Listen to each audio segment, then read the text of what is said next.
السلام عليكم ورحمة الله وبركاته.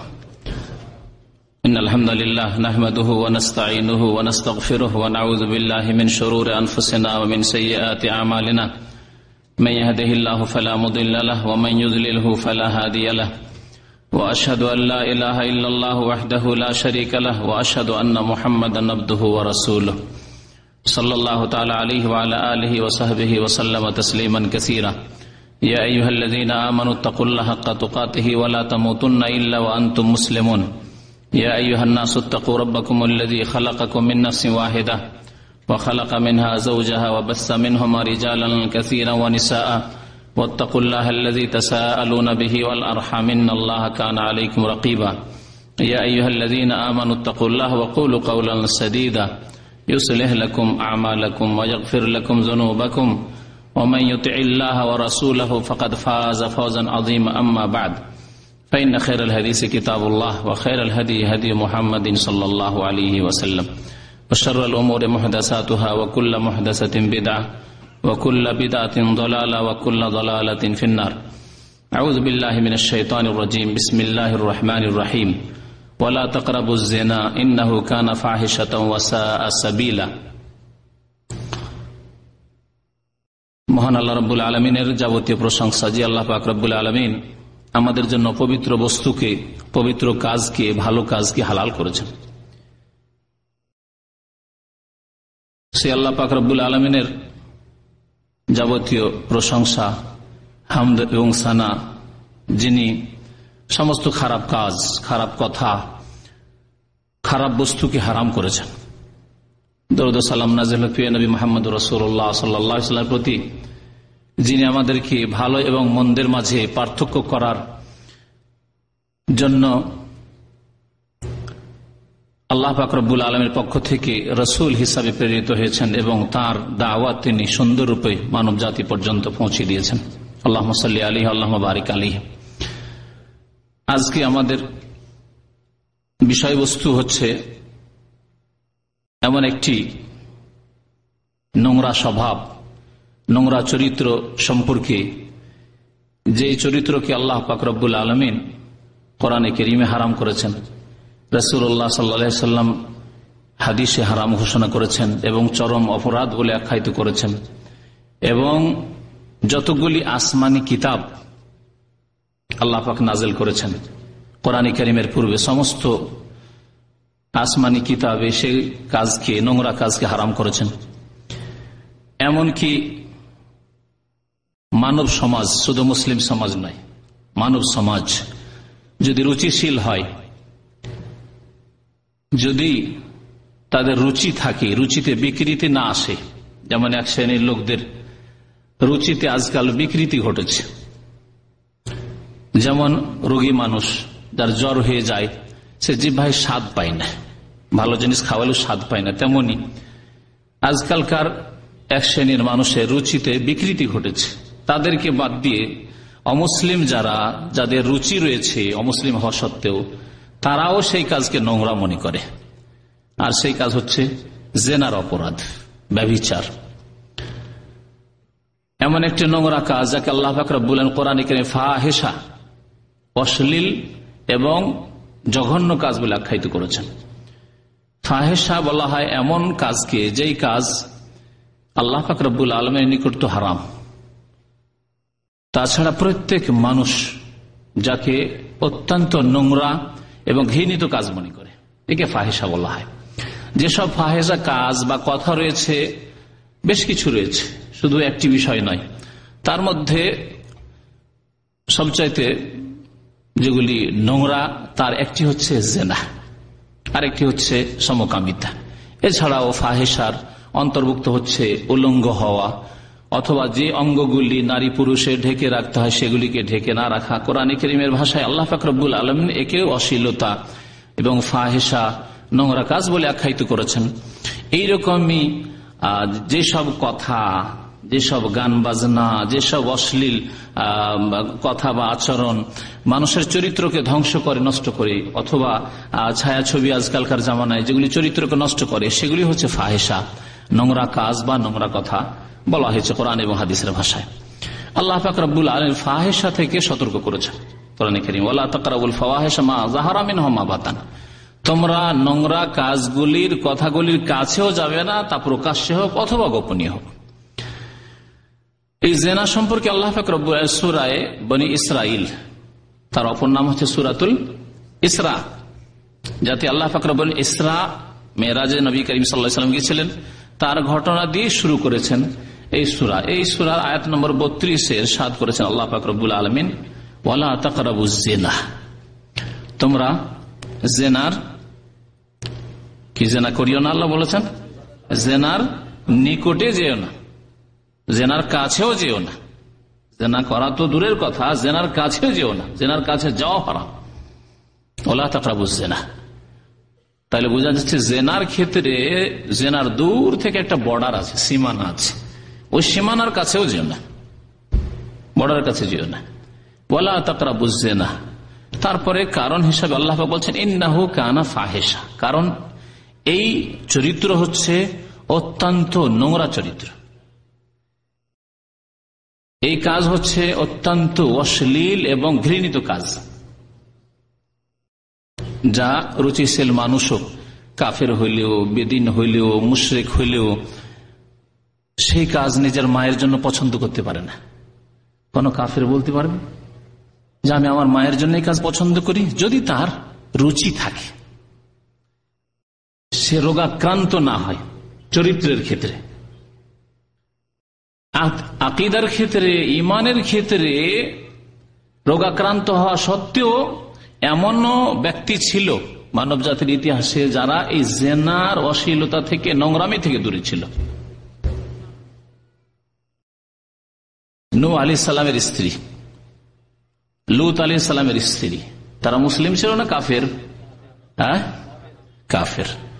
ঈমান নিয়ে এসেছিল নূহ আলাইহিস সালামের উপর, নূহ আলাইহিস সালামের বিবি ঈমান নিয়ে আসেনি।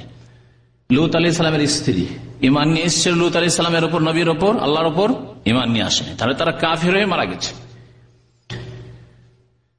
তাদের জন্য চিরকালের জাহান্নামের আযাব রয়েছে পরকালে। কিন্তু দুনিয়ার ক্ষেত্রে, দুনিয়ায় তারা পার্থিব জীবনে, তাদের জীবনে তারা তাদের চরিত্র নষ্ট করেনি, তারা জেনাকারী, ব্যভিচারকারিনী ছিল না, তারা চরিত্রহীনা ছিল না। তাহলে কাফের হলেও যদি রুচি থাকে, তাহলে কাফেরও জেনার অপরাধকে নোংরা কাজ মনে করে। আরেকটি এখানে ঘটনা দিকে ইঙ্গিত করি, সিরাতের কিতাবাদিতে রয়েছে যে নবী করিম সাল্লাল্লাহু আলাইহি ওয়াসাল্লামের সামনে আবু সুফিয়ানের স্ত্রী হিন্দ, ওর নাম ছিল হিন্দ, কিন্তু আমাদের দেশের বক্তারা, আলেমরা হিন্দা হিন্দা বলে, কারণ আমাদের দেশের মহিলার নাম হইলে তা লাগাইতে হবে বা হা লাগাইতে হবে, তাই না? ফাতেমা, আয়েশা যেমন বলে অভ্যাস, হিন্দা, হিন্দ নাম ছিল ওর। তো এই হিন্দ যখন ইসলাম গ্রহণ করার জন্য আসলো, যা করেছিল কুফর অবস্থায় করেছিল আর যেসব করেছে, কিন্তু আল্লাহ পাক শেষ জামানায় ইসলাম কবুল করার তৌফিক দিলেন ওকে। ইসলাম কবুল করার জন্য আসলো, মৌখিক শপথ নবী করিম সাল্লাল্লাহু আলাইহি ওয়াসাল্লামের সাথে বায়াত, ইসলাম গ্রহণের শুরু হলো। নবী করিম সাল্লাল্লাহু আলাইহি ওয়াসাল্লাম তাকে বললেন যে তুমি শপথ করো, বায়াত করো যে আমি শিরিক করব না। ঠিক আছে, শিরিক করব না, আমি হত্যা করব না সন্তানদেরকে, সেই জামানায় সন্তানদেরকে হত্যা করা হয়তো, আমি জেনা করব না, আমার দ্বারা জেনা হবে না, বায়াত করো, শিরক করব না, আল্লাহর তাওহীদ বিশ্বাসী, একত্বে বিশ্বাসী, কাউকে খুন করব না, ছেলে মেয়েদের হত্যা করব না, জেনা করব না। শোনার সাথে সাথে হিন্দ আবু সুফিয়ানের স্ত্রী এবং মুআবিয়া রাদিয়াল্লাহু তাআলা আনহুর মা, মুআবিয়া মুআবিয়া বিন আবি সুফিয়ান, আবু সুফিয়ানের ছেলে মুআবিয়া রাদিয়াল্লাহু তাআলা আনহা, যিনি খলিফা ছিলেন, উমাইয়া বংশের প্রথম খলিফা এবং সাহাবী, সম্মানিত সাহাবী রাদিয়াল্লাহু তাআলা আনহু। হিন্দ বলে উঠলেন যে আওয়া তাজনিল হুররা, স্বাধীন নারী, স্বাধীন মহিলা কি জেনা করতে পারে? মুশরিকা, শিরক করেছে, ইসলামের বিরুদ্ধে লড়াই, যুদ্ধে অংশ নিয়েছে কাফেরদের পক্ষ থেকে, এমনকি হামজা রাদিয়াল্লাহু তাআলা আনহুর কলিজাকে চিবাবার চেষ্টা করেছে, কলিজা কেটে কেটে মালা বানিয়েছে, এইসব ঘটনা তার।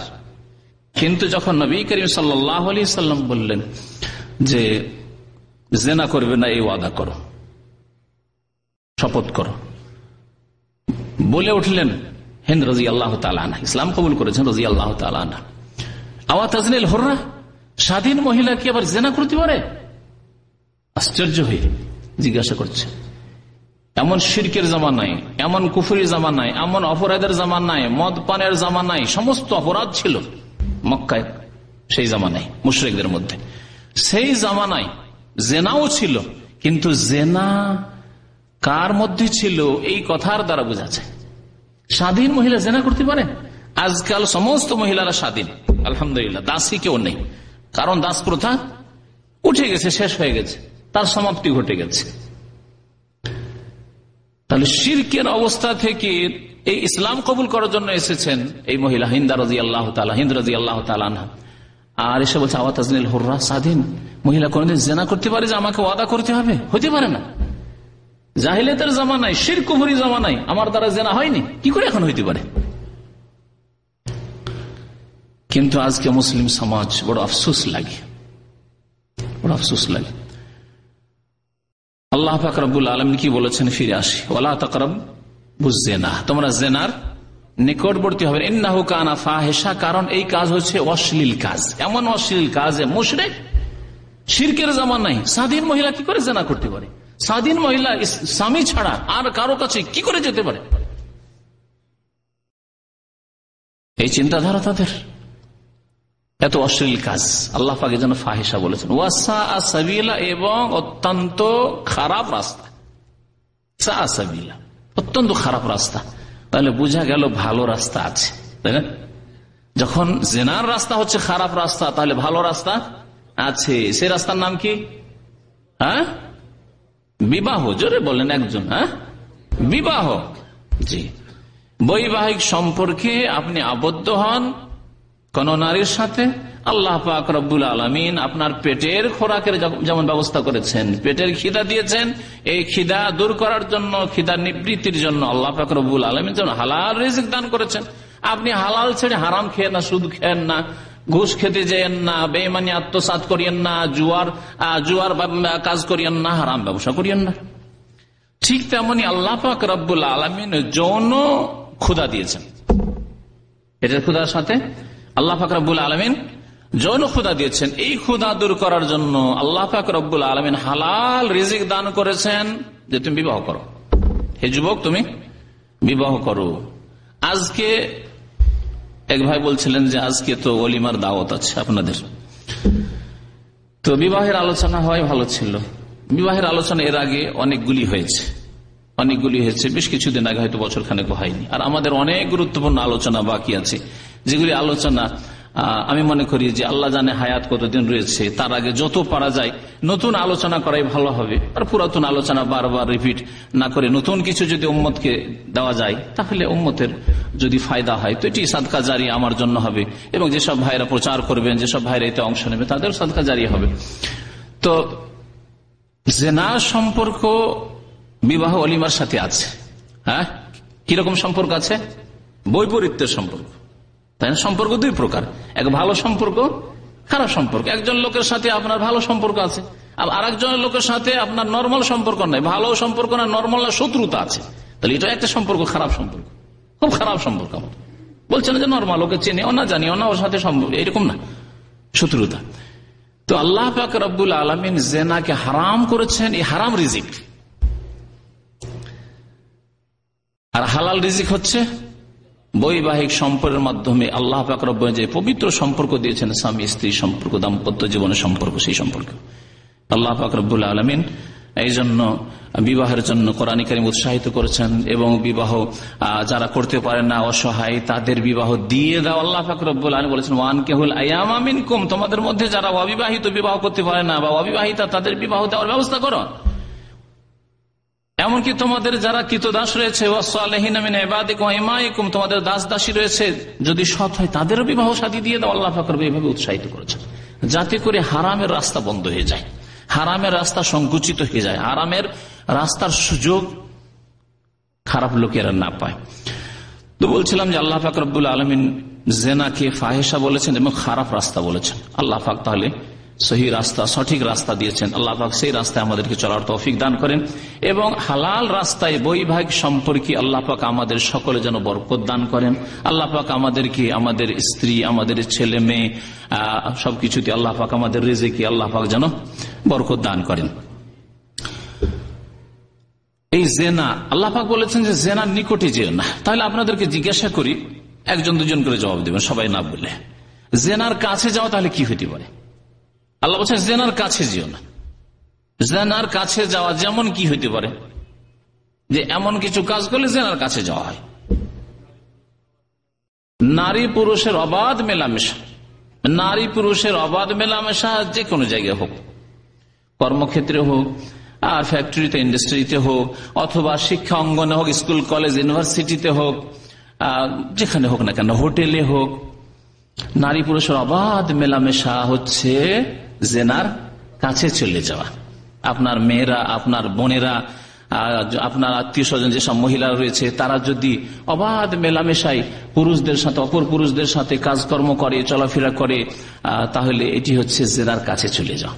অথবা আপনারা পুরুষ মানুষ যদি এইরকম করেন যে যেখানে জরুরি নয় সেখানে আপনি নারীদের কাছাকাছি চলে যাচ্ছেন, যেখানে শরীয়ত অনুমতি দেয় না সেখানে নারীদের সাথে অবাধ মেলামেশা, এটি হচ্ছে জেনার কাছে চলে যাওয়া আপনার, যা হচ্ছে এক ধরনের জেনা। ওয়ালা তাকরাবুজ জেনা। আর কি হতে পারে জেনার কাছে যাওয়া? নির্জনতা অবলম্বন করা।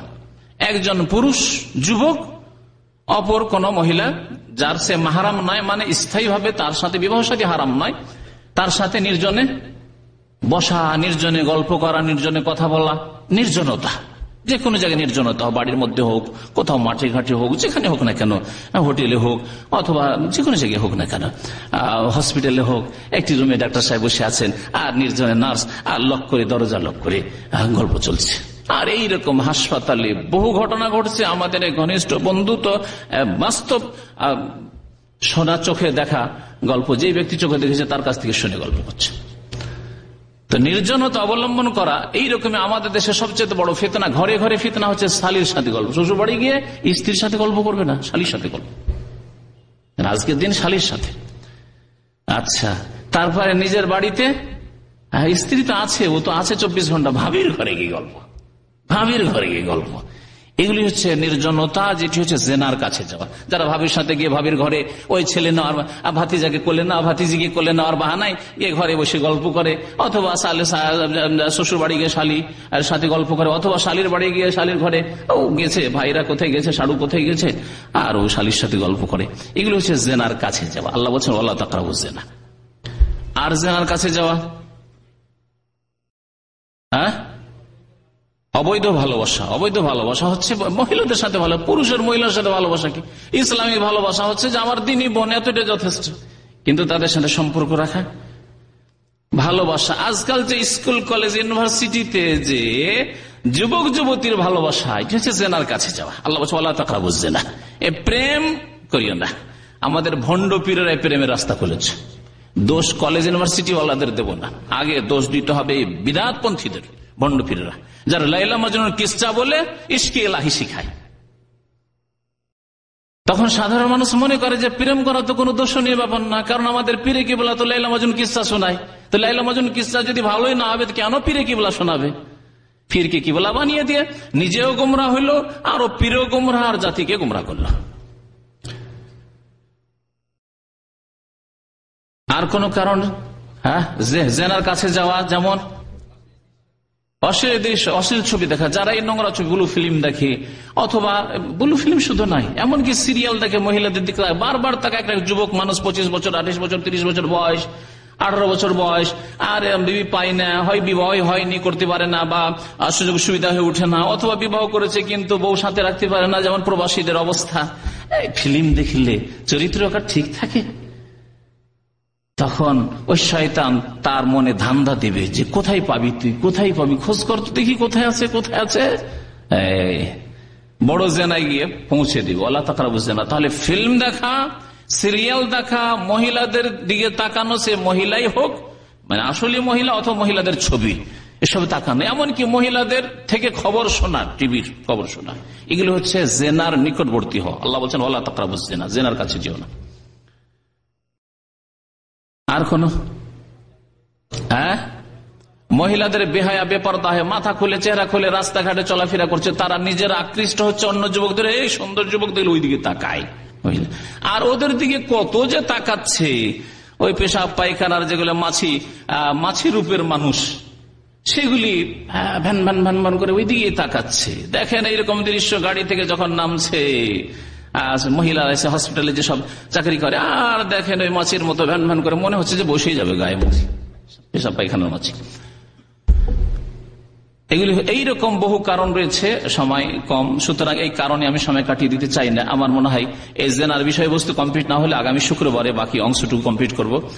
আগে বাড়ি একটু, আল্লাহ পাক রব্বুল আলামিন জেনার রাস্তাকে বন্ধ করার জন্য প্রথম ইমানি শক্তি বাড়াতে বলেছেন। ইমানি শক্তি, ইমানি শক্তি যদি দুর্বল হয়ে যায় না, ইমানি শক্তি বাড়ছে না, ইমানি শক্তি দিয়ে জেনা থেকে বাঁচছে না। আজকাল অধিকাংশ মানুষ সত্য কথা, হক কথা বলার প্রয়োজন রয়েছে, যাতে আমাদের সংশোধন হয়। অধিকাংশ মানুষ, বরং অধিকাংশ মুসলিম জেনা থেকে বেঁচে যারা আছে তাদের কথা বলছি, যারা জেনা থেকে বাঁচে না তাদের কথা বলছি না। যারা জেনা থেকে বেঁচে আছে তাদেরকে তো জিজ্ঞেস করেন যে আপনার দ্বারা জেনা হয়নি কেন, এর উত্তরের পরিসংখ্যান আপনি গণনা করেন, যে আপনি 10 জন 20 জন 50 জনকে জিজ্ঞাসা করে একটা পার্সেন্টেজ নিয়ে আসেন। আজকালকার যে পার্সেন্টেজ এই গণনার যে সিস্টেম রয়েছে, এই সিস্টেমে তো দেখবেন অধিকাংশ লোক যাদের দ্বারা জেনা হয়নি, জেনা থেকে বেঁচে আছে, তারা উত্তর দেবে যে সমাজে আমি কি হয়ে যাব, চরিত্রহীন হয়ে যাব, সমাজে আমি বদনাম হয়ে যাব, সারা জীবন যতদিন বেঁচে থাকবো লোকজন যে দেখবে গ্রামের এলাকার বলবে এই লোকটি জানো অমুকের মেয়ের সাথে কাজ করছে, অমুক জায়গায় ধরা পড়েছে, এই কাজ করেছে। তাহলে আল্লাহর ভয়ে নয়, কার ভয়ে? সমাজের ভয়ে জেনা থেকে বেঁচে থাকে, যারাও জেনা থেকে বেঁচে থাকে, আর অধিকাংশই জেনা থেকে বেঁচে থাকে না। অল্প সংখ্যক কিছু আছে যারা আল্লাহ পাক রব্বুল আলামিনকে ভয় করে, কেরামান কাতেবিন ডানে বামে আছে, লিখা হয়ে গেল, লিখা হয়ে যাবে, কেউ দেখছে না। আলামি আলাম বিআন্নাল্লাহ ইয়ারা, জানো নাকি যে আল্লাহ দেখছেন, জানো নাকি আল্লাহ দেখছেন, কেউ নেই কিন্তু আল্লাহ তো দেখছেন। এই রকমের ঈমানওয়ালা মানুষ ইসলাম তৈরি করতে চেয়েছে, যাদের জন্য কোনো শাস্তির প্রয়োজন নেই, পানিশমেন্টের প্রয়োজন নেই, যাদের জন্য জেলখানার প্রয়োজন নেই, প্রশাসনের কোনো প্রয়োজন নেই, আল্লাহকে ভয় করে সমস্ত পাপ থেকে বেঁচে থাকে, চুরি ডাকাতি জেনা খুন সমস্ত কাজ থেকে, সমস্ত পাপ থেকে, পাপের কাজ থেকে বেঁচে থাকবে যদি আল্লাহর ভয় থাকে। আল্লাহর ভয় যাতে করে তৈরি হয় কোরআন এবং হাদিস, সে আল্লাহ পাক রব্বুল আলামিন তার রাসূল সাল্লাল্লাহু আলাইহি সাল্লাম এইভাবে তরবিয়ত করতে চেয়েছেন মানব জাতিকে। যাদের তরবিয়ত হলো না কাজ, তাহলে জেনার জন্য কঠোর শাস্তি আল্লাহ পাক রব্বুল আলামিন দুনিয়ার শাস্তি নির্ধারণ করেছেন, আর আখিরাতের শাস্তি রয়েছে। এক শাস্তি হচ্ছে দুনিয়ার শাস্তি, যাকে বলা হয় হদ। হদ মানে হচ্ছে শরীয়তের দণ্ডবিধান, শাস্তি, শরীয়তের নির্ধারিত শাস্তি। আল্লাহ পাক হদ নির্ধারিত করেছেন কয়েকটি পাপের ক্ষেত্রে, আর বাকি যেগুলি পাপ রয়েছে সেই পাপগুলির ক্ষেত্রে যদি আল্লাহ পাক রব্বুল শাস্তি নির্ধারিত না করেন, সেটা কাজীর উপর ছেড়ে দেওয়া হয়েছে, মুসলিম কাজী, যারা ইসলামী আইনের বাস্তবায়ন করবে, এবং ইসলামিক সরকার উপর ছেড়ে দেওয়া হয়েছে, এবং তাদেরকে একটি বিধানের অনুমতি দেওয়া হয়েছে, সেটি হচ্ছে তাজির বলা হয়, মানে শাস্তিমূলক কিছু করা, সিদ্ধান্ত নেওয়া। এই তাজির শরীয়তে রয়েছে। যেসব শাস্তির ক্ষেত্রে আল্লাহ পাক রব্বুল আলামিন দণ্ডবিধান নির্ধারিত করেছেন, তার একটি হচ্ছে কি, জিনা। আর যেমন হত্যা করা, খুন করা, তাহলে ইচ্ছা করে যদি খুন করে তাহলে কিসাস আল্লাহ পাক ফরজ করেছেন, যদি চুরি করে তাহলে হাত কাটা আল্লাহ ফরজ করেছেন। এগুলিকে হদ বলা হয়, জেনার হদ আল্লাহ পাক রব্বুল নির্ধারিত করেছেন। তাহলে যারা আল্লাহ পাকের ভয়ে সংশোধন করবে না, তাদের জন্য দুনিয়ার কিছু শাস্তি রয়েছে। এই শাস্তির যদি বাস্তবায়ন করা হয়, তাহলে মুসলিম সমাজে জেনার সংখ্যা কমে আসবে না? যারাই জেনার দিকে ইচ্ছা করবে তাদেরকে একবার চিন্তা করে দেখতে হবে, যারে জেনা তো করে নিলাম 5 মিনিটের ব্যাপার, খুব স্বাদ, পার্থিব স্বাদ, একটা হারাম, যদি হারামের সেন্স থাকে আর যদি নাও থাকে, হারামের যদি ধারণা নাও থাকে, এইরকম ইমান নাও থাকে, তাহলে পিছনে আরে ধরা যদি পড়ে যায় পুলিশের হাতে, ইসলামিক সরকার, মুসলিম সরকার, ইসলামী আইনের বাস্তবায়ন হবে, তাহলে কি হবে? যদি বিবাহিত হই তাহলে এই শাস্তি আর বেঁচে থাকতে পারবো না, আর যদি অবিবাহিত হইতে এমন মার দিবে যে হয়তো বাঁচবো না। আর মানুষের সামনে মার খেতে হবে সারা জিন্দেগি। লোকেরা বলবে এই লোকটির ওপর জেনার শাস্তি কায়েম করা হয়েছে, এই লোকটির ওপর জেনার দণ্ডবিধান কায়েম করা হয়েছে, হদ লাগানো হয়েছে। সুতরাং মুসলিম সমাজ জেনা থেকে পাক হবে না? হবে না। হয় আল্লাহর ভয়ে পাক হবে, আর না হলে আল্লাহ পাক রব্বুল আলমিনের যে নির্ধারিত দণ্ডবিধান রয়েছে, হদ রয়েছে, তার ভয়ে সাজা, দুনিয়ার শাস্তি সাজার ভয়ে, আখিরাতের শাস্তিকে যদি ভয় নাও করে, যেটা হচ্ছে ইমানি শক্তি, সেই ইমানি শক্তি নেই, সেই জন্য আখিরাতের শাস্তিকে ভয় করে, তাহলে দুনিয়ার শাস্তিকে অবশ্যই ভয় করবে। তো আল্লাহ পাক রব্বুল আলামিন জেনাকে হারাম করেছেন এবং জেনার রাস্তাকে বন্ধ করার জন্য এই বিধান জারি করেছেন। জেনা শুধু এই বড় জেনার নাম নয়, এছাড়াও বেশ কিছু জেনা রয়েছে। আব্দুল্লাহ বিন আব্বাস রাদিয়াল্লাহু তাআলা আনহু আরেক সাহাবী আবু হুরায়রা রাদিয়াল্লাহু তাআলা আনহু থেকে বর্ণনা করেছেন। তাহলে সাহাবী থেকেও বেশ কিছু হাদিস বর্ণনা করেছেন। আবু হুরায়রা বলছেন, ইন্নাল্লাহ কাতাবা আলা ইবনে আদম হাযযাহু মিনাজ জিনা। আল্লাহ পাক রব্বুল আলামিন বান্দার উপর, বান্দার প্রত্যেকটি তকদির লিখা আছে। আল্লাহ পাক তকদির লিখে রেখেছেন, সেই জন্য ওটা হবে না, আপনি করবেন সেই জন্য আল্লাহ লিখেছেন। কারণ তকদিরের ক্ষেত্রে অনেকে বিভ্রান্ত, আর শুধু ধর্মীয় ক্ষেত্রে বিভ্রান্ত, দুনিয়ার ক্ষেত্রে বিভ্রান্ত নয়। আবার পার্থিব ক্ষেত্রে, টাকা পয়সা ইনকামের ক্ষেত্রে, নেতৃত্ব হাসিল করার ক্ষেত্রে আবার বিভ্রান্ত নয়। কোন ক্ষেত্রে বিভ্রান্ত? ধর্মীয় ক্ষেত্রে বিভ্রান্ত, তকদিরের ক্ষেত্রে। আজকে স্পেন থেকে এক ভাই টেলিফোন করে ওই রকমই তকদিরের সংশয়ের কথা বলছিল। আজকে আসার পরে আমাদের এক ভাই বসে হচ্ছিল, তাই আমি বললাম ধর্মীয় ক্ষেত্রে শুধু, দুনিয়ার ক্ষেত্রে কেন আপনি বিভ্রান্ত নন? তকদিরের ক্ষেত্রে বাংলাদেশ থেকে সুদূর স্পেনে পৌঁছে গেছেন, কেন? পাসপোর্ট করার দরকার নাই, ভিসার দরকার নাই, আমার ওই ঢাকা রাজধানী যাওয়ার দরকার নাই। আল্লাহ যদি রুজি রাখে ডলার, তাহলে স্পেন থেকে বাড়িতেই চলে আসবে। আল্লাহ তো লিখে রেখেছে তকদিরে, যাওয়ার দরকারটা কি? দুনিয়ার ক্ষেত্রে কর্ম করতে হবে, আর আপনি বুঝছেন যে কর্ম করতে হবে, করছেন, কাউকে বলতে হয় না কর্ম করার জন্য। আর জান্নাতে পৌঁছার জন্য নামাজ, রোজা, হজ, যাকাত, যা করণীয় করা, যা বর্জনীয় হারাম, তা থেকে বেঁচে থাকার মাধ্যমে আপনাকে জান্নাতের ভিসা লাগবে, তার আপনার প্রয়োজন নেই, তার জন্য মেহনত লাগবে না। নবী করিম সাল্লাল্লাহু আলাইহি ওয়াসাল্লাম বলেছেন যে তকদির লেখা আছে, কিন্তু এ মালু, তোমরা কাজ করো, কর্ম করো, নামাজ পড়ো, রোজা রাখো, যাকাত দাও, হজ করো, জায়েজ কাজ করো, সুন্নত করো, এবং হারাম কাজ থেকে, নাজায়েজ থেকে বেঁচে থাকো। এ মালু ফাকুল্লুন মুয়াসসারুন লিমা খুলিকা লাহ। প্রত্যেক ব্যক্তির জন্য তাই সহজ করে দেওয়া হবে যার জন্য সৃষ্টি করা হয়েছে। জান্নাতের জন্য সৃষ্টি হয়ে থাকেন, ওই কাজ করতে ভালো লাগবে। আপনি তো স্বেচ্ছাই করছেন সেই কাজ। জাহান্নামের জন্য, যদি জাহান্নাম আল্লাহ আপনি করবেন, সেই জন্য আল্লাহ আপনাকে লিখে রেখেছেন, আর ওই কাজই, খারাপ কাজই করতে ভালো লাগবে। বেশ কিছু লোক আছে তো খারাপ কাজ করতে, বিয়ে করতে ভালো লাগে না, 40 বছর বয়সে বিয়ে করতে ভালো লাগে না, আর শুধু জেনাই করে। আবার কিছু লোক আছে না না না, কোন মহিলার দিকে তাকাইতে ইচ্ছা করেন না, কিন্তু বিবাহের জন্য 18 বছর বয়স হলে মনে করে পয়সা আছে আমার বাবার, অসুবিধা, আমি দেরি কেন করবো, বিবাহ করবো, আমি গুনাহ থেকে বাঁচবো। সেও তো মানুষ, আর এই ব্যক্তিও মানুষ। কুল্লুন মুয়াসসারুন লিমা খুলিকা লাহ। নবী কারীম সাল্লাল্লাহু আলাইহি ওয়াসাল্লাম কি বলছেন? যে আল্লাহ পাক রব্বুল আলামিন প্রত্যেক আদম সন্তানের উপর জেনার ভাগ লিখে রেখেছেন। জিজ্ঞাসা করেছিলাম, উত্তর দিয়েছেন আপনারা, জেন আল্লাহ পাক লিখে রেখেছেন তকদিরে, সবকিছু, তার মধ্যে একটি হচ্ছে জেনা লিখে রেখেছেন। তো আল্লাহ পাক লিখে রেখেছেন, সেই জন্য আপনি করছেন না, আপনি করবেন সেই জন্য লিখে রেখেছেন। এদিক থেকে মাত্র 2-4টা, এদিকে তো হতভম্ব, বুঝে কি বলবো রে ভাই। বুঝতে পেরেছেন? সে ওই ব্যক্তি করবে, সেই জন্য আল্লাহ পাক লিখে রেখেছেন। কারণ আল্লাহ পাক রব্বুল আলামিনের জন্য অতীত, বর্তমান, ভবিষ্যতের ভাগ নেই। আমার জন্য, আপনার জন্য, সৃষ্টির জন্য ভাগ আছে। যে অতীতের যা কিছু কানে পৌঁছেছে, নলেজে পৌঁছেছে, জানি, তাই না? বর্তমান চোখের সামনে আপনাদেরকে দেখছি, তা জানি, কিন্তু বর্তমানও যে বাইরে আছে তা জানি না। জানি কি? আর ভবিষ্যতের কিছুই জানি না। না জানেন? ভবিষ্যতের কিছুই জানেন না। আল্লাহ পাক রব্বুল আলামিন ভবিষ্যতের সবই জানেন। আর যদি, আচ্ছা, আপনার জিন্দেগিতে আপনি ভালো করবেন, জান্নাতে যাবেন, আল্লাহ জানেন না? জানেন না?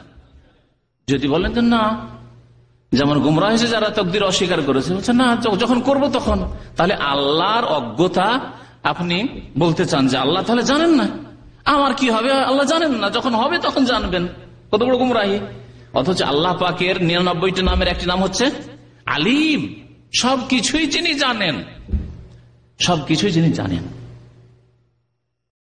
তো আল্লাহ পাক রব্বুল আলামিন লিখে রেখেছেন, যেহেতু আপনি ওই রাস্তায় যাবেন আল্লাহ সবকিছু জানছেন, আপনার বায়োডাটা আগে থেকে জানেন, আপনি এরকম কাজ করবেন, আপনি ভালো কাজ করবেন, ভালো লিখে রেখেছেন, মন্দ করবেন আল্লাহ জানেন সেজন্য লিখে রেখেছেন। আমরা মানুষ হিসাবে যখন চিন্তা করি তখন হতভম্ব হয়ে যায় যে আল্লাহ লিখে রেখেছেন, তাহলে তো আমাদের এখতিয়ার নেই, আমাদের এখতিয়ার বুঝতে পারছেন না। আজকে যে এসেছেন স্বেচ্ছায় আসেননি, আবার কখনো যে আসেন না স্বেচ্ছায় থাকেন না। আজকে গেলাম না, থেকে গেলাম, আজকে ধুলোবালি উঠছে, আজকে গেলাম না, যেদিন করেন এরকম হয়তো, বা আজকে খুব ক্লান্তি মনে হচ্ছে আজকে যাব না, তো সে স্বেচ্ছায় থাকেন না, না বেঁধে রাখে কেউ, খাটের সাথে বেঁধে তো রাখে না। তাহলে বোঝা গেল যে আমাদের স্বাধীনতা, আমাদের অনুভূত ফিলিং আছে, আমাদের অনুভব করছি যে আমরা স্বাধীন। আল্লাহ পাক রব্বুল আলামিন আপনি আমি যে কাজগুলি করব সেগুলি লিখে রেখেছে, তার মধ্যে হচ্ছে হাজ্জুহু মিনাজ জিনা, জিনার যে অংশগুলি লিখে আছে বিভিন্ন রকমের। আদরাকা যালিকা লা মাহালা, তা অবশ্যই করবে, যদি না করে আল্লাহ পাক লিখে রেখেছেন আর একজন লোক করলো না, তাহলে ক্ষতি কি হবে? দেখি তকদিরের পরীক্ষা নিয়ে কতটা আপনাদের জ্ঞান আছে তকদির সম্পর্কে। হ্যাঁ, আল্লাহ লিখে রেখেছেন আর ব্যতিক্রম ঘটিয়ে দিলেন, আপনি তা করলেন না, এরকম হবে নাকি? যদি হয়ে যায় তাহলে কি হবে? তাহলে আল্লাহ পাক রব্বুল আলামিন দুর্বল, যা রিপোর্ট দিয়েছেন ভুল রিপোর্ট, ঠিক না? আল্লাহ দুর্বল, আলা কুল্লি শাইইন কাদির, তিনি আলিম, তিনি হাকিম। সুতরাং আদরাকা যালিকা লা মাহালা, অবশ্যই অবশ্যই হবে, আপনি করবেন, সেজন্য তো লিখে রেখেছেন আল্লাহ পাক রব্বুল আলামিন, ব্যতিক্রম ঘটবে না। ফাজেনা লাইনে তারপর নবী কারীম সাল্লাল্লাহু আলাইহি ওয়াসাল্লাম বলছেন যে চোখের জেনা আছে। চোখের জেনা কি? আন্নাজরু, দেখা, সরাসরি মহিলাদের দেখা অথবা মহিলার ছবি দেখা হচ্ছে চোখের জেনা। ওয়াজেনাল লিসানে, আজকাল ইন্টারনেটের যুগে ইন্টারনেট খুলে অধিকাংশ যুবকদেরকে ভালো দিক দেখতে ভালো লাগে না। ইন্টারনেটে ভালো দিকও আছে, ভালো সাইট আছে না, ভালো দেখবে না খারাপ দেখবে, যেখানে খারাপ খারাপ ছবি আছে, যেখানে নোংরা ছবি আছে, যেখানে মহিলার ছবি আছে, কোনখানে বিবাহ শাদীর দিক আছে ওগুলো খুঁজবে, কোনখানে প্রেম আলাপ আছে, যদি এই খুঁজে, এই হচ্ছে জেনা। কিসের? চোখের জেনা। ওয়াজেনাল লিসানে আল মানতিক, নবী করিম সাল্লাল্লাহু আলাইহি ওয়াসাল্লাম বলছেন যে জবানেরও জেনা আছে, জিহ্বার জেনা, বাকশক্তির জেনা, তা হচ্ছে আল মানতিক মানে কথা বলা, না তাকায়ান্তিকু থেকে মানতিক মানে কথা বলা। তাহলে কথা বলা হচ্ছে কিসের জেনা? জবানের জেনা। আজকালকার জামানায় কথা বলে জেনা করে। আল্লাহ পাক একটি বড় নিয়ামত দিয়েছেন দুনিয়ার, যেই নিয়ামত দিয়ে অনেক উপকৃত আমরা হচ্ছি, সেই নিয়ামতকে আল্লাহর শুকরিয়ার কাজে, নেকির কাজে, ভালো কাজে ব্যবহার না করে হারাম কাজে যুবকরা ব্যবহার করে। তা হচ্ছে মোবাইল। যুবতীরা, স্কুল কলেজের যুবতীদের হাতে 18 বছরের মেয়ে, 16 বছরের মেয়ে আর মোবাইল তুলে দিয়ে দিল। আর এই মোবাইল দিয়ে কত কিছু করছে বাবা, তাহলে তার জন্য রাস্তা সহজ করে দিচ্ছে, মেয়ের জন্য, বোনের জন্য রাস্তা সহজ করে দিচ্ছে যে তোমাকে কোথাও প্রেম প্রীতি করতে হবে আর ওই জবানের জেনা করতে হবে, কথার জেনা করতে হবে, তার জন্য মোবাইল নাও। জবাব দিতে হবে কাল কিয়ামতে এরকম অভিভাবকদের, ভাইদেরকে জবাব দিতে হবে, বড় ভাইদেরকে জবাব দিতে হবে, বাবাকে জবাব দিতে হবে, জবাব দিতে হবে, অভিভাবককে জবাব দিতে হবে। এইরকমই যেসব যুবকরা আল্লাহর এই নিয়ামতকে খারাপ কাজ ব্যবহার করছেন, সুম্মা লা তুসআলুনা ইয়াওমাইযিন আনিন নাঈম, অতঃপর তোমাদেরকে সেই দিন নিয়ামত সম্পর্কে জিজ্ঞাসা করা হবে। মোবাইল দিয়েছিলাম বাবু তোমার পকেটে, এই মোবাইলকে কোন কাজে ব্যবহার করেছো? তুমি প্রেম করেছো, তুমি কোন মহিলার আওয়াজ পেলে আবার বারবার ওকে টেলিফোন করা শুরু করেছো, কেউ যদি ভুল করেই দেয়, রং নম্বর চলে আসে আর পিছনে লেগে গেল, বারবার টেলিফোন। আজকাল অনেক লোকদের এইরকম কুচরিত্র রয়েছে, আল্লাহ পাক যেন আমাদের হেফাজত করেন। তামান্না, আর মনের জেনা হচ্ছে, মনেরও জেনা আছে। মনের জেনা হচ্ছে জেনার কামনা বাসনা করা, আকাঙ্ক্ষা করা, সুযোগ পাওয়া যেত যদি, সুযোগ পাওয়া যেত যদি, চান্স পেতাম যদি, চান্স পায় না কিন্তু চান্স পাওয়া যেত যদি, কোথাও খবর পেতাম, কোথায় কি আছে না আছে, এই তামান্না ও তাশতাহি, আগ্রহ করা এবং লালসা করা, সুযোগ সুবিধা খোঁজা, এগুলো হচ্ছে মনের জেনা। ওয়াল ফারজু ইউসাদ্দিকু যালিকা ওয়া ইউকাযযিবুহু, আর লজ্জা স্থান, এই যে জবানের জেনা, চোখের জেনা, আর মনের জেনা এগুলির সত্যায়ন করে, মানে বাস্তবায়ন করে, অথবা বাস্তবায়ন করতে অক্ষম হয়, পারে না, চেষ্টা চালায় করতে গিয়ে হয়তো এই বড় হারাম এই কাবিরায় লিপ্ত হয়ে যায়। মনে রাখবেন যে সাগিরা ছোট গুনাহ বারবার করলে তা সাগিরা থাকে না, কাবিরা হয়ে যায়। সুতরাং কেউ যদি প্রেম আলাপ করতে থাকে, প্রেম আলাপ মানে তো একদিনের নয়, একদিনে কোনো কথা একটা বলে দিছে রহস্য না, তাহলে সে সাগিরা আর নেই, কাবিরা। ওই রকম হাতের জেনা রয়েছে। হাতের জেনা হচ্ছে স্পর্শ করা, পায়ের জেনা হচ্ছে জেনার কাজে অথবা অশ্লীল জিনিস দেখার জন্য, অশ্লীল কথা শোনার জন্য, ফিল্ম সিনেমা এসব শোনা দেখার জন্য কি করা, পায়ে হেঁটে যাওয়া, এগুলি হচ্ছে অঙ্গ প্রত্যঙ্গের জেনা। একটি কথা বলি, কাল কিয়ামতে আমাদের বিরুদ্ধে সাক্ষী দেবে, অনেকে সাক্ষী দেবে, তার মধ্যে অঙ্গ প্রত্যঙ্গ, শরীরের অঙ্গ প্রত্যঙ্গ সাক্ষী দেবে। আলিয়াউমা নাখতিমু আলা আফওয়াহিহিম ওয়া তুকাল্লিমুনা আইদিহিম ওয়া তাশহাদু আরজুলুহুম, হাতে কথা বলবে, পায়ে সাক্ষী দেবে। অন্য আয়াতে রয়েছে তাশহাদু আলাইহিম আলসিনাতুহুম ওয়া আইদিহিম ওয়া আরজুলুহুম, হাত, জবান, অঙ্গ প্রত্যঙ্গ এগুলি কি করবে, সাক্ষী দেবে। আপনার পক্ষে সাক্ষী দেবে এগুলি অঙ্গ প্রত্যঙ্গ, না বিপক্ষে দেবে, আপনি চিন্তা করুন। আল্লাহকে একটু ভয় করুন এবং কাল কিয়ামতে জবাব দিতে হবে, এই চিন্তা করুন। আল্লাহ পাক রব্বুল আলামিন জিনাকে খুব বড় অপরাধ বলে আখ্যায়িত করেছেন। এই জন্য কোরআনে কারীম আল্লাহ পাক রব্বুল আলামিন সূরা ফুরকানের কয়েকটি আয়াতে যেখানে রহমানের বান্দাদের গুণাবলী আল্লাহ পাক উল্লেখ করেছেন, সেখানে রহমানের বান্দাদের একটি গুণ হচ্ছে যে তারা শিরিক করে না, ওয়াল্লাযীনা লা ইয়াদউনা মা আল্লাহি ইলাহান আখার, শিরিক করে না, ওয়ালা ইয়াকতুলুনা আন-নাফসাল্লাতী হারামাল্লাহু ইল্লা বিল হক, এবং তারা অন্যায়ভাবে কি করে না, হত্যা করে না। তাহলে খুনি হতে পারে না।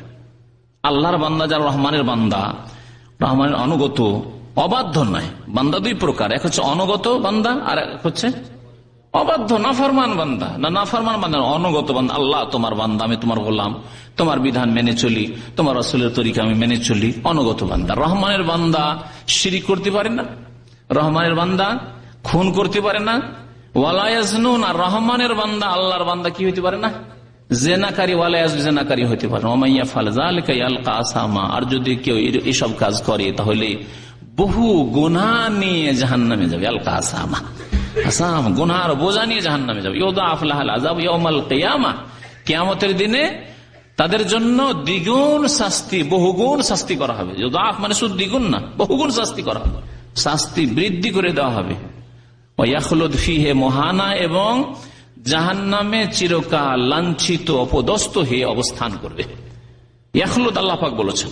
তাহলে কি জিনাকারী চিরকাল জাহান্নামে থাকবে, মুশরিক চিরকাল জাহান্নামে থাকবে, খুনি চিরকাল, আল্লাহ পাক কয়েক আয়াতে চিরকালের কথা বলেছেন। এই জন্য আহলে সুন্নাত ওয়াল জামাতের আকীদা, খুনিরও শাস্তি হচ্ছে চিরকাল জাহান্নাম। কিন্তু আল্লাহ পাক তার রহমতে যদি তার ঈমান থাকে এবং নামাজ থাকে, আমাদের দেশে এরকম লোক পাবেন জিনা করে 5 ওয়াক্ত নামাজি, পাওয়া মুশকিল। নামাজ থাকে, ঈমান থাকে, তাওহীদ থাকে, শিরক না থাকে, তাহলে কুফরি না থাকে, তাহলে কোনদিন আল্লাহ পাক উদ্ধার করতে পারেন। চিরকালকে, এখানে চিরকাল বলা হয়েছে, দীর্ঘকালকে বলা হয়েছে, অথবা চিরকালই তার শাস্তি, কিন্তু আল্লাহ পাক তার রহমতে কোনদিন বের করবেন যদি নেক আমল থাকে, অর্থাৎ তাওহীদের পরে নামাজ থাকে। ওয়াখলুদ ফীহি মুহানা, তাহলে এই হচ্ছে কোরআনে কারীমের অপরাধ। 3টি অপরাধ, বহু অপরাধ রয়েছে। ইমাম যাহাবী রাহমাতুল্লাহ 70-এর বেশি কাবিরা গুনাহ উল্লেখ করেছেন। তার মধ্যে 3 নম্বরের গুনাহ আল্লাহ পাক কোরআনে কারীমে কি উল্লেখ করলেন, জিনার অপরাধ। এই জিনা সম্পর্কে নবী করিম সাল্লাল্লাহু আলাইহি ওয়াসাল্লাম কি আব্দুল্লাহ ইবনে মাসউদ রাদিয়াল্লাহু তাআলা সহিহ বুখারী মুসলিমের হাদিস, জিজ্ঞাসা করলেন যে আইয়ু যামবি আকবার বা আযমা ইনদাল্লাহ, ইয়া রাসূলুল্লাহ, আল্লাহ রাসূল সাল্লাল্লাহু আলাইহি ওয়াসাল্লাম, আইয়ু যামবি আযমা ইনদাল্লাহ, কোন গুনাহ সবচেয়ে বড় আল্লাহ পাকের নিকটে? নবী করিম সাল্লাল্লাহু আলাইহি ওয়াসাল্লাম উত্তর কি বলেছিলেন? আনতাজআলা লিল্লাহি নিদ্দান ওয়া হুয়া খালাকাকা, আল্লাহ পাক তোমাকে সৃষ্টি করলো আর তাকে ছেড়ে দিয়ে তার তুমি পার্টনার শরীক বানিয়ে দিলে, এটি সবচেয়ে বড় অপরাধ। সৃষ্টি করলেন আল্লাহ, আপনার রূপ চেহারা দিলেন আল্লাহ, শ্বাস প্রশ্বাস দিলেন আল্লাহ, হায়াত দিলেন আল্লাহ, নিয়ামত দিলেন আল্লাহ, আর কবর মাজারে সিজদা, দেবী দেবতা প্রতিমা পুতুলকে সিজদা, 8 মাইজ ভান্ডারিতে আজমিরে গিয়ে হাজির সিজদা করার জন্য, সন্তান চাওয়ার জন্য, রোগের আরোগ্য চাওয়ার জন্য, আনতা জাআলা লিল্লাহি নিদ্দান ওয়া হুয়া খালাকাকা, আল্লাহকে না ডেকে ইয়া রাসূলুল্লাহ মাদাদ বলা, আল্লাহকে না ডেকে ইয়া খাজা বাবা, ইয়া হাটরসি বাবা, সবচেয়ে বড় অপরাধ হচ্ছে এই অপরাধ। আনতা জাআলা লিল্লাহি নিদ্দান, আল্লাহর শরীক বানিয়ে দাও। আল্লাহকে ডাকছেন, মসজিদে গিয়ে নামাজ পড়ছেন, আবার এদিকে মাজারে গিয়ে শিরিক করছেন। এই কথা হাদিসে বলা হয়নি যে আল্লাহকে ছেড়েই দিল একবারে আর তারপরে অন্যের পূজা করলো, বরং কি বলা হয়েছে, আল্লাহ নিদ মানে শরীক বানিয়ে দেন, আল্লাহকে ডাকছেন, আবার আল্লাহ ছাড়া অন্যকেও ডাকছেন। আপনি খাজা বাবাকে ডাকছেন, গৌসে আজম বলছেন, গৌসে আজম কে? হ্যাঁ, এদের কাছে, বিদাতীদের কাছে কবর পূজার আব্দুল কাদের জিলানী গৌসে আজম মানে মহান উদ্ধারকারী। ওদের মহান উদ্ধারকারী হচ্ছে আব্দুল কাদের জিলানী, আর আমাদের মহান উদ্ধারকারী হচ্ছে আল কাদের, আল্লাহ পাক রব্বুল আলামিন। আল্লাহ পাক রব্বুল আলামিন যিনি আল কাদের, তিনি মহান উদ্ধারকারী একমাত্র। কোন মানুষ, এমনকি রাসূলুল্লাহ সাল্লাল্লাহু আলাইহি ওয়াসাল্লাম, এমনকি আদম, কোন নবী রাসূল মহান উদ্ধারকারী গৌসে আজম হওয়া তো দূর কথা, গৌসি হইতে পারে না। আজমটা বাদ দিয়ে দেন, গৌসও হইতে পারে, উদ্ধারকারী হইতে পারে না। যে আপনি কোন জায়গায় বিপদে পড়েছেন আর গায়েব থেকে, অদৃশ্য থেকে আপনাকে উঠিয়ে নেবে, উদ্ধার করে নেবে, এই শক্তি আল্লাহ পাক ছাড়া কারো কাছে নেই। আল্লাহ না করে এখানে আপনি ডুবছেন কোথাও সমুদ্রে, আর আপনার দেশ থেকে কেউ আপনাকে উদ্ধার করে নেবে? আপনার বাবা উদ্ধার করতে পারবে? আপনার নিজের বাবা, জন্মদাতা বাবা এত মায়া করে, সে উদ্ধার করতে পারবে? আপনার মা যে 10 মাস পেটে রেখেছে, কত কষ্ট, সে উদ্ধার করতে পারলো না, আর আপনার খাজা বাবা উদ্ধার করে নিল, আপনার ওই জিলানি বাবা উদ্ধার করে নিল। আশ্চর্য কথা, সবচেয়ে বড় পাপ। তারপরে নবী করিম সাল্লাল্লাহু আলাইহি ওয়াসাল্লাম কে জিজ্ঞাসা করেন আব্দুল্লাহ বিন মাসউদ, সুম্মা আইয়ু, তারপর কোন গুনাহ? কি বলেছিলেন? আনতাকতুলা ওয়ালাদাকা খাশিয়াতান ইয়াতাআমাক, তুমি সন্তানকে হত্যা করবে এই ভয়ে যে সন্তান বেশি হইলে আমার সাথে এরা বসবে খেতে, পাবো কোথায়? হ্যাঁ, পাবো কোথায়? সুতরাং সন্তানদের হত্যা করে দিবে। আজকাল চালাকের সাথে সন্তান হত্যা করা হচ্ছে। হ্যাঁ, আগের জামানার মতো সন্তান হয়ে গেল তারপরে হত্যা করতো, কারণ না তখন ব্যবস্থা ছিল না এরকম। এখন বড় চালাকের সাথে, আসতেই দেবো না তোকে, ব্যাস দুটো যথেষ্ট, ব্যাস একটা ছেলে হয়ে গেছে, আর কি দরকার? আর যদি ছেলে একটা না হয়, মেয়ে হয়ে যায় তো আরেকটা দেখি যদি আরেকটা হয়, একটা ছেলে হয়, বাস আর না। ওই একরকমের হত্যা, যে আপনি সারা জিন্দিগি স্বামী স্ত্রীর জীবন চলে যাচ্ছে, বাস একটি আর দুটি আর নেবো না, এটি হচ্ছে আনতাকতুলা ওয়ালাদাকা খাশিয়াতান ইয়াতাআমাক। আপনার ছেলে মেয়ে বেশি হয়ে গেলে আপনার সাথে খাবে, আপনি পাবেন কোথায়? আপনি আমি পড়াবো কি করে, আমি চালাবো কি করে, এইসব চিন্তা। যেন আপনি রাজ্জাক হয়ে গেছেন, আপনি আর আব্দুর রাজ্জাক নন। যারা একটি দুটি ছেলে মেয়েতে ক্ষান্ত করছেন তাদেরকে বলছি, আপনারাই রাজ্জাক হয়ে গেছেন, আর আব্দুর রাজ্জাক না। রাজ্জাকের বান্দা না, নিজেই রিজিকের দাতা হয়ে গেছেন ছেলে মেয়েদের। আল্লাহ পাক যেন হিদায়াত করেন মুসলিম জাতিকে। আর মুসলিম জাতি এই বেশি কাজ করা শুরু করেছে, পশ্চিমা জাতি করে না। পশ্চিমা জাতি প্রথমত বিয়েই করে না, তারপরে বিয়ে করলো এইসব চিন্তা নেই তাদের। এই বার্থ কন্ট্রোল, জন্ম নিয়ন্ত্রণ আর ফ্যামিলি প্ল্যানিং, এসব সব মুসলিম দেশে, মুসলিমদের মগজে ঢুকিয়ে দেওয়া হয়েছে। তোমাদের বেশি ছেলে মেয়ে হইলে তোমরা খাওয়াইতে পারবে না, গরিব মানুষ, সুতরাং বেশি ছেলে মেয়ে নিও না। তকদিরের প্রতি ইমান শেষ, আল্লাহ যে রাজ্জাক তার প্রতি ইমান শেষ, নিজের রাজ্জাক হয়ে বসে আছে, আর তকদিরের প্রতি বিশ্বাস নেই তাদের, যে আল্লাহ প্রত্যেককে দুনিয়ায় পাঠায় তার রিজিকের সাথে।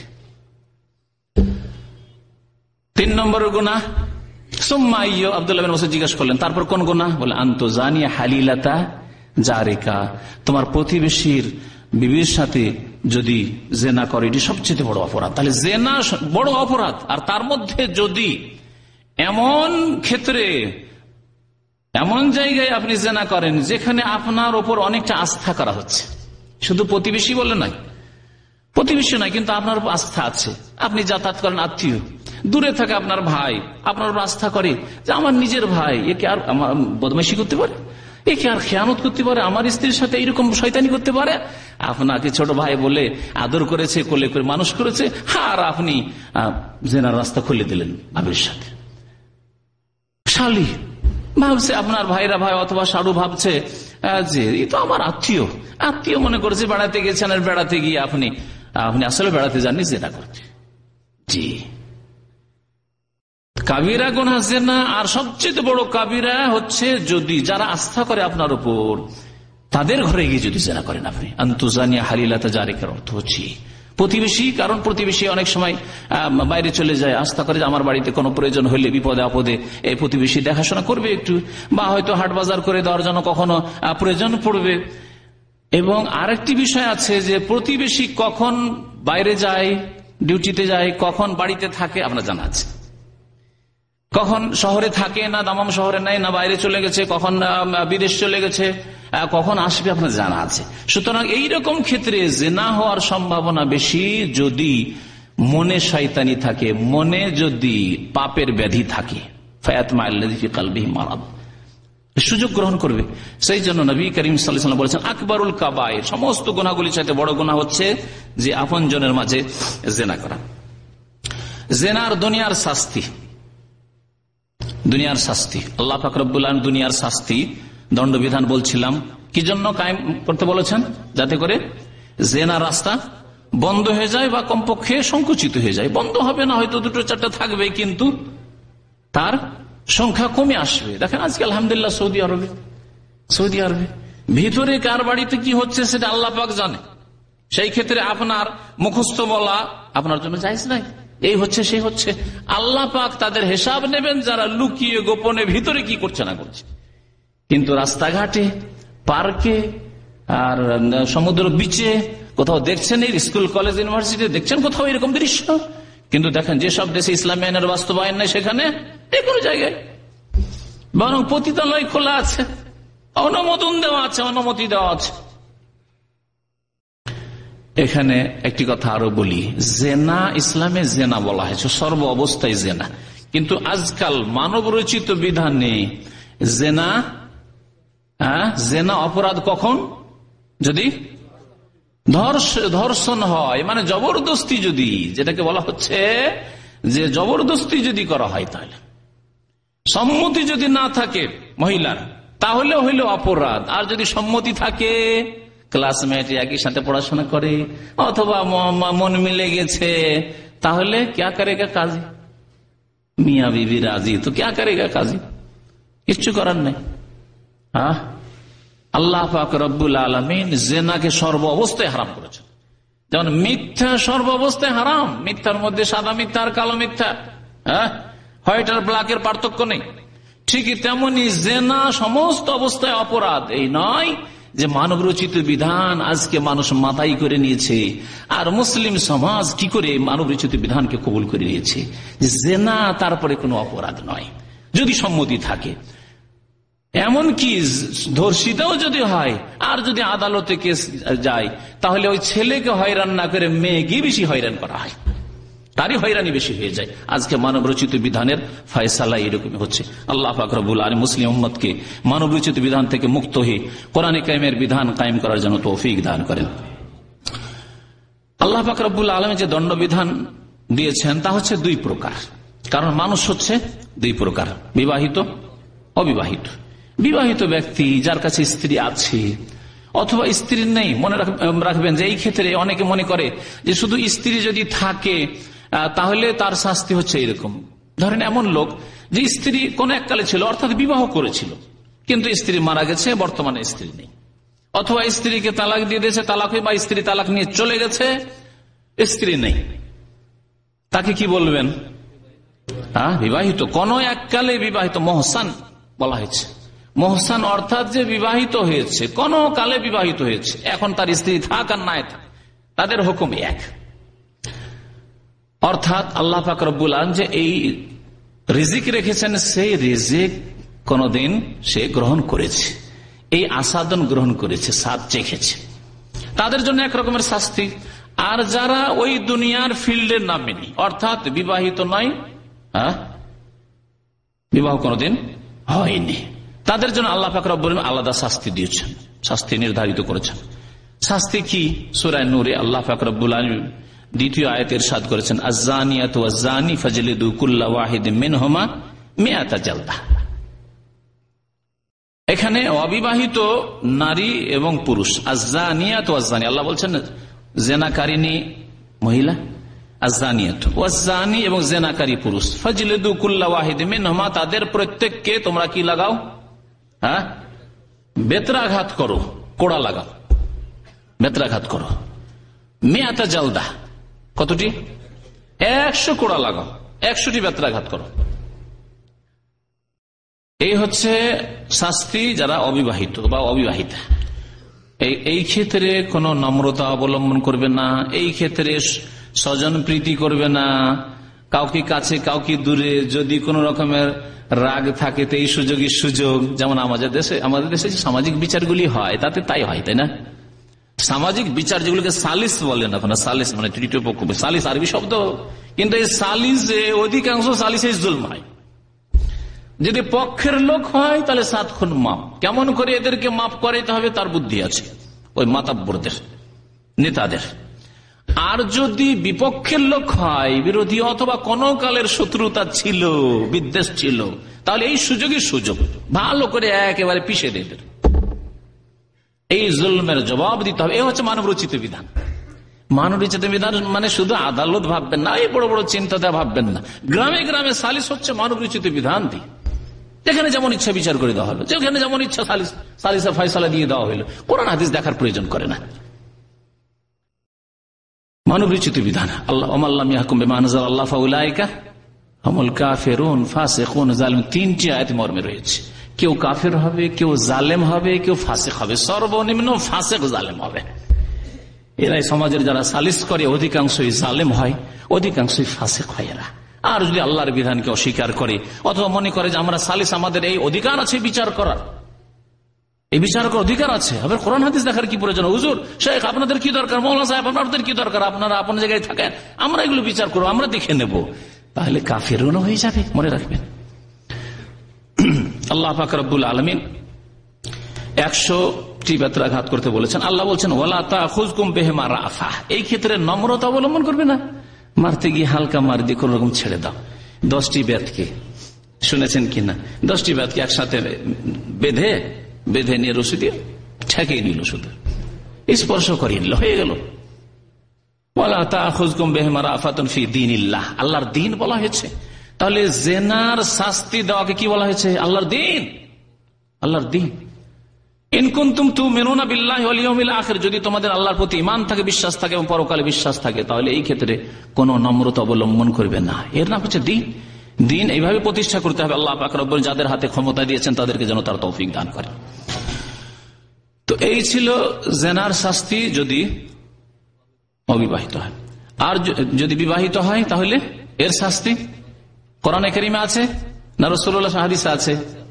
কোরআনে কারিমের যে আয়াত ছিল, আপনার অবগতির জন্য বলি, কিন্তু কোরআনে কারিমের আয়াতকে আল্লাহ পাক আয়াতটিকে, আয়াতের শব্দ বাক্যকে আল্লাহ রহিত করেছেন, হুকুম বিধান মওজুদ আছে।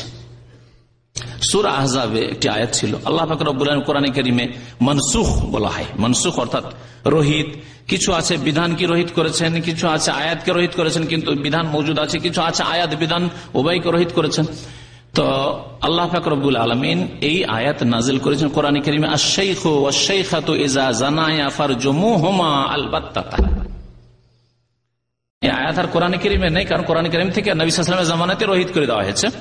কিন্তু নবী সাল্লাল্লাহু আলাইহি ওয়াসাল্লামের হাদিস আছে যে প্রথম দিকে আয়াত নাজিল হয়েছিল, সাহাবায়ে কেরাম আয়াত তেলাওয়াত করতেন। আশ-শাইখু ওয়াশ-শাইখাতু, শাইখ মানে কি? বৃদ্ধ হয়, হ্যাঁ, বৃদ্ধ বৃদ্ধা। এখানে উদ্দেশ্য হচ্ছে বিবাহিত বিবাহিতা, বিবাহিত বিবাহিতা এজা জানায়া, যদি জেনায় লিপ্ত হয়, ফারজুমুহুমা আল-বাত্তাতা, তাহলে অবশ্যই অবশ্যই তাদেরকে রজম করো, মানে পাথর দিয়ে মেরে সংসার করে দাও। নবী করিম সাল্লাল্লাহু আলাইহি ওয়াসাল্লামের হাদিসে যদি এই হুকুম না থাকতো তাহলে মানসুখ আয়াত দিয়ে বিধান কায়েম করা যায় না।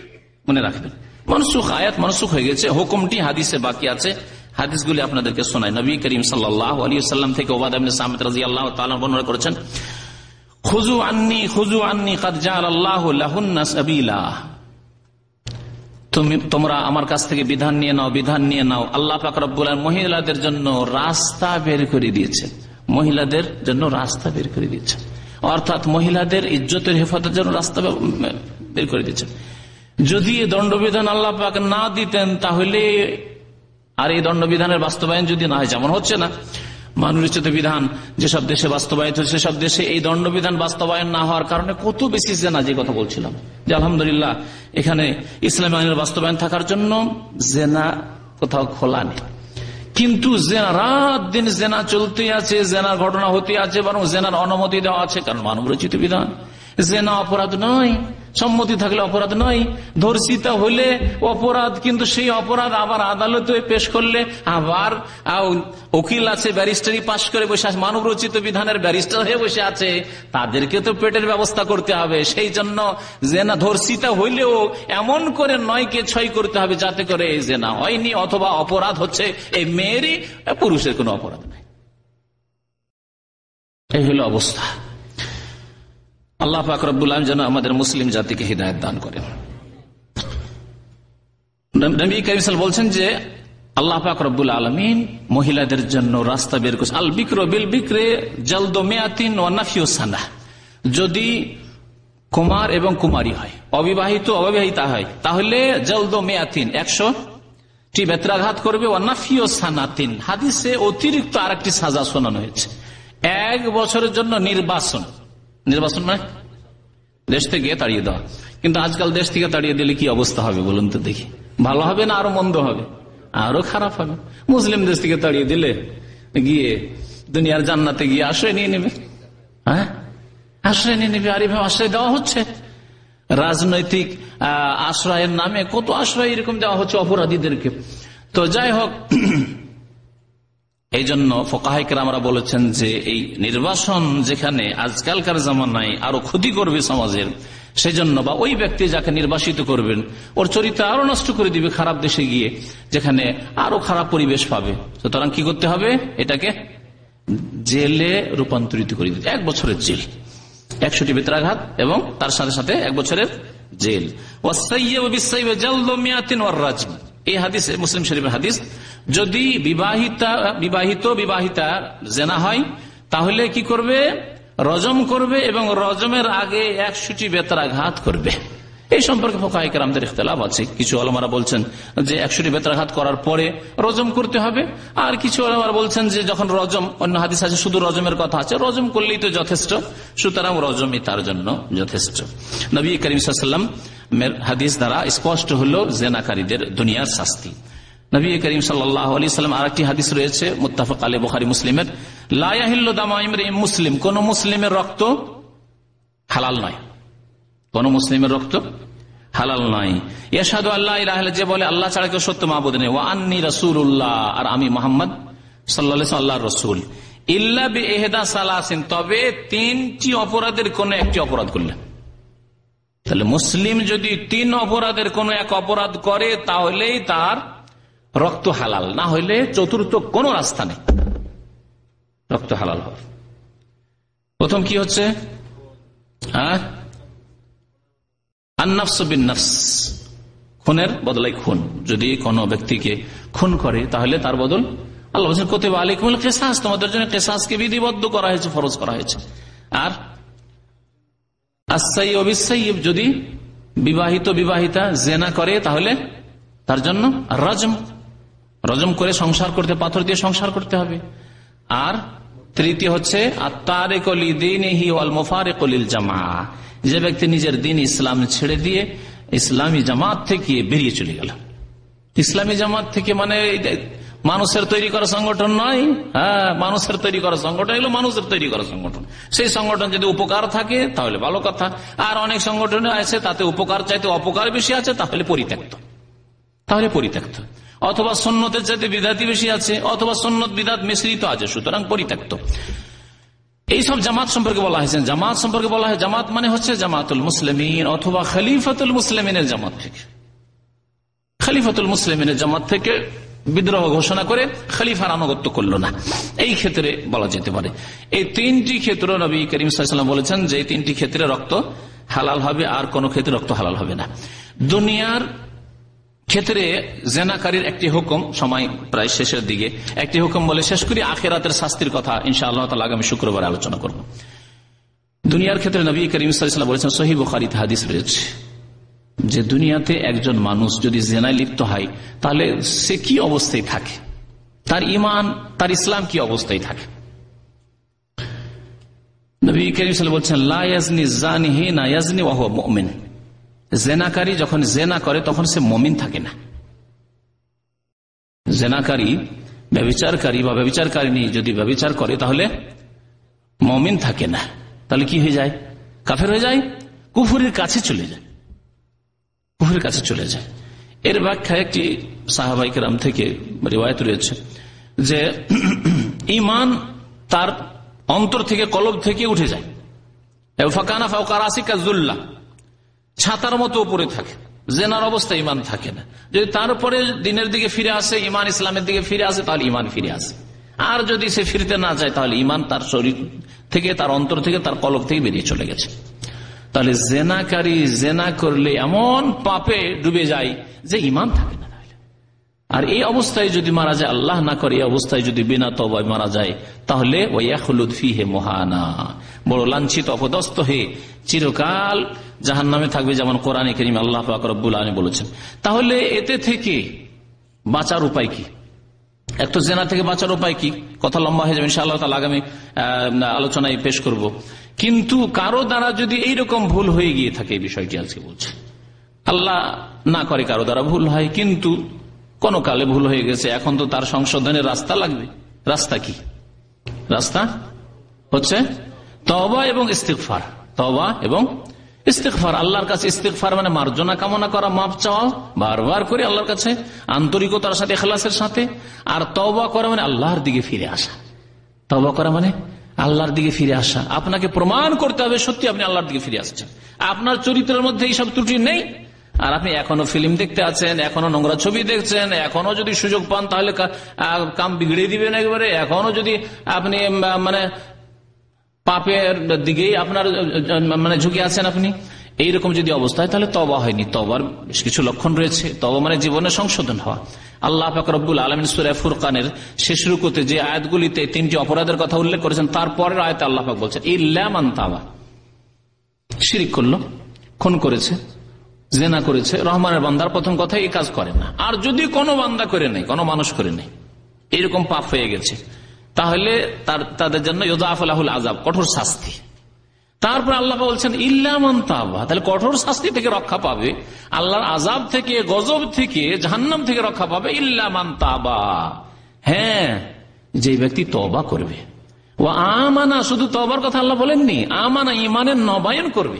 আর ঈমানের নবায়ন হয়, ঈমান আপনার ঈমানে মরিচা লেগে গেছে, জং লেগে গেছে, তাহলে মরিচা ছুটাতে হবে ঈমানের, ঈমানকে তাজা করতে হবে। যে ঈমান আপনাকে পাপের সুযোগ পেলেও কখনো পাপ হবে না, এরকম ঈমান আপনার তৈরি হয়ে যায়। ও আমানা ও আমেলা আমালান সালেহান, আপনি যে ফিরে এসছেন নেক আমলের মাধ্যমে আপনি প্রমাণ করবেন যে আমি সংশোধন করে নিয়েছি, সংশোধিত হয়ে গেছি, আমি আল্লাহর দিকে মুখ করে নিয়েছি। ফাউলাইকা ইউবাদদিলুল্লাহু সাইয়্যাতিহিম হাসানাত ওয়া কানা আল্লাহু গফুরার রহিমা। আল্লাহ বলছেন এদের গুনাহগুলিকে আল্লাহ নেকিতে রূপান্তরিত করে দিবেন। তার মানে কি যতটি গুনাহ ততটি নেকি লিখে দিবেন? না, বরং এর সঠিক অর্থ হচ্ছে যে গুনাহ যেই খাতাতে গুনাহ ছিল, গুনাহই ভর্তি ছিল খাতা, জেনার গুনাহই ভর্তি ছিল খাতা, খুনের গুনাহই ভর্তি ছিল খাতা, শিরকের গুনাহই ভর্তি ছিল খাতা, ইউবাদদিলুল্লাহু সাইয়্যাতিহিম হাসানাত, তাদের গুনাহগুলির স্থান নেকিতে দখল করে, এখন নেকির খাতা খুলে গেছে, নেকি শুরু হয়ে গেছে। আল্লাহ পাক যেন আমাদেরকে তওবা করার তৌফিক দান করেন, নেক আমলের তৌফিক দান করেন, ঈমানের তাজদীদ রিনুয়াল করার, নবায়ন করার যেন তৌফিক দান করেন। আল্লাহ আমাদের অতীতের গুনাহ খাতা যেন মাফ করে দেন। রব্বানা যালামনা আনফুসানা ওয়া ইল্লাম তাগফির লানা ওয়া তারহামনা লানাকুনান্না মিনাল খাসিরিন। রব্বানা হাব লানা মিন আজওয়াজিনা ওয়া যুররিয়াতিনা কুররাতা আয়ুন ওয়াজআলনা লিল মুত্তাকিনা ইমামা। সুবহানা রাব্বিকা রাব্বিল ইজ্জাতি আম্মা ইয়াসিফুন ওয়া সালামুন আলাল মুরসালিন ওয়ালহামদুলিল্লাহি রাব্বিল আলামিন।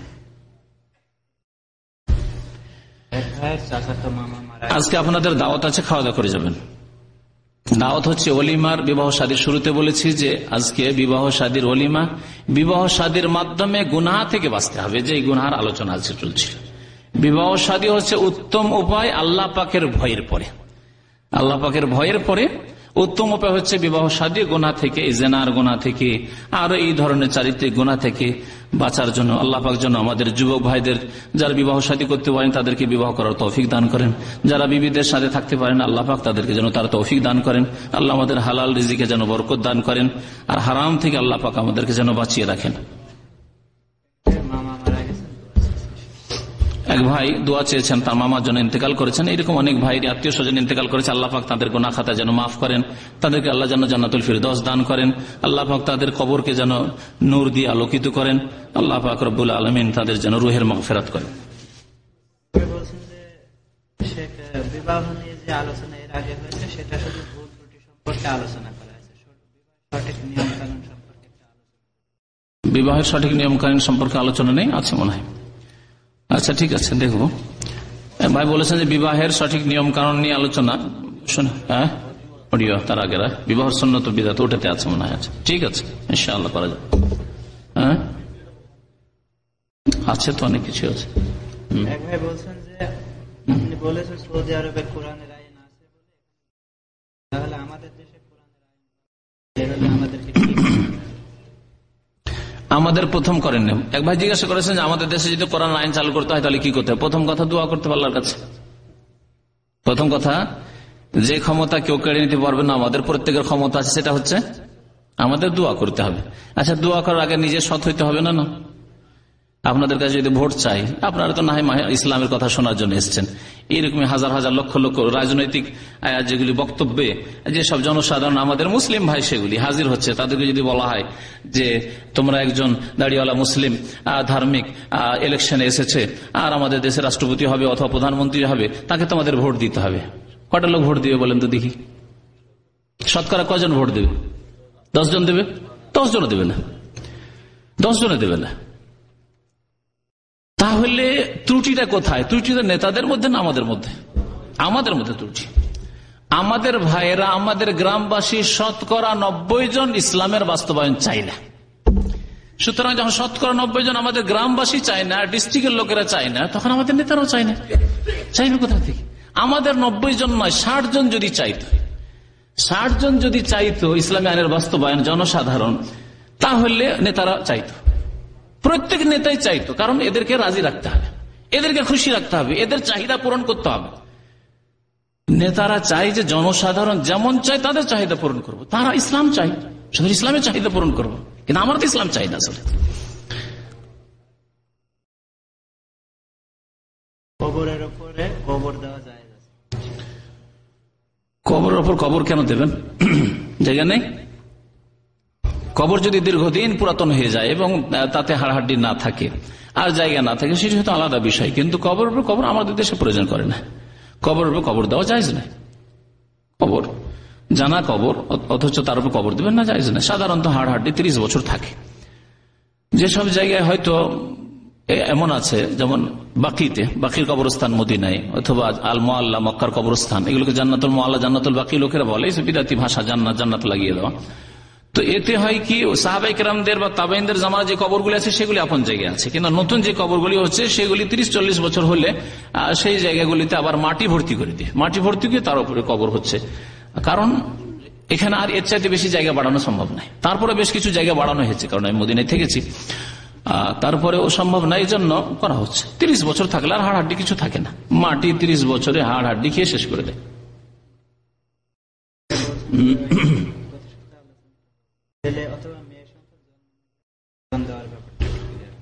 ছেলে অথবা মেয়ের জন্ম হলে আজান দেওয়ার ব্যাপার, আজান ছেলে হোক অথবা মেয়ে হোক, আজান দেওয়া আছে হাদিসে, হাদিস আমলযোগ্য, যদিও বেশ কিছু লোকেরা এর উপরও আপত্তি করেছে।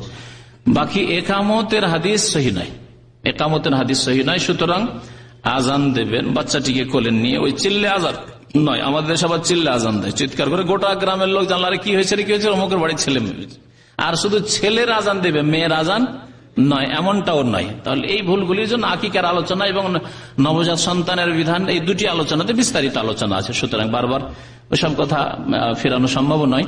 যাই হোক, আজান দেবেন এবং আজান বাচ্চাটিকে কোলে নিয়ে, কাছে নিয়ে, যাতে কানে আওয়াজ আল্লাহর নাম, আল্লাহর তৌহিদ পৌঁছে, আশহাদু আল্লা ইলাহা ইল্লাল্লাহ পৌঁছিল, আল্লাহু আকবার পৌঁছিল, হাইয়া আলাস সালাহ পৌঁছিল।